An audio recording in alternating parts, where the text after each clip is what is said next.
Hello guys, good morning, walking time. Ayan, may construction ng tulay. Ayan.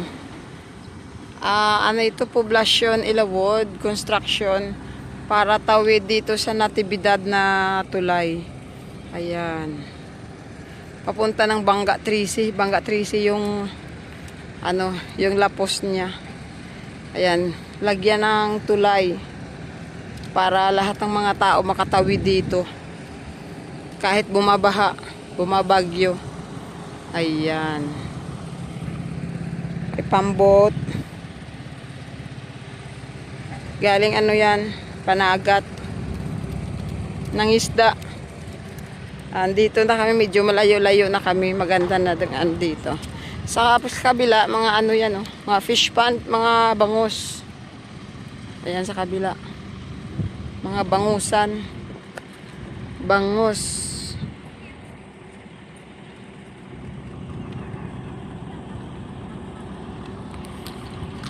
Ang daming nipa guys, mga nipa, mga nipahat. Kasama ko mga bata, mga second cousin ko sila lahat, pero mga maliliit pa sila. Kasi yung nanay ko mas patanda sa mga nanay at tatay nila, kaya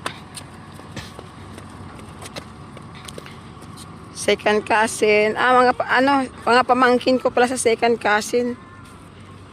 Yung iba second cousin. Yan.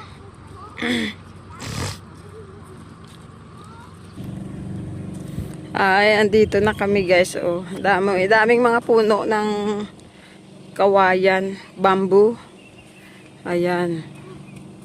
Marami. Ayan. Yung ilog.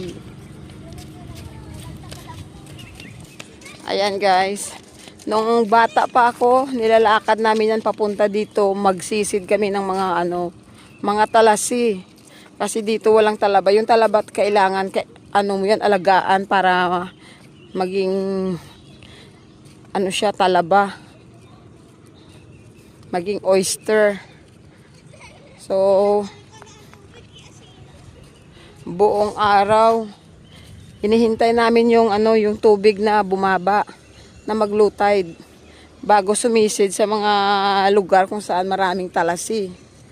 So halos buong araw andito kami niyan, nag-aantay, kumukuha ng talasi, at saka siya, ginatala. Ayan. Sa kabila, mga mga bangusan, fish pond ng mga bangus. Pero hindi yan guys, hindi yan matabang. Yan, maalat yan kasi yung tubig galing sa dito sa suba. Anong tawag sa suba? Sa lake na ito, sa ilog.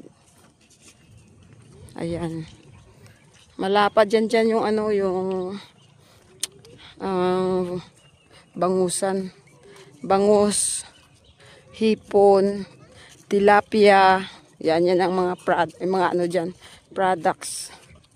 Order rin ang asinan. Ayan guys. Ayan guys, ditong portion na ito, yan, dito kami nagsisisid. Yan.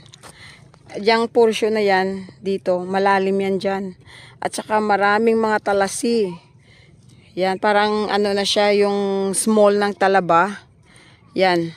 Dyan banda kasi malalim, wala masyadong nangunguha ng mga tao.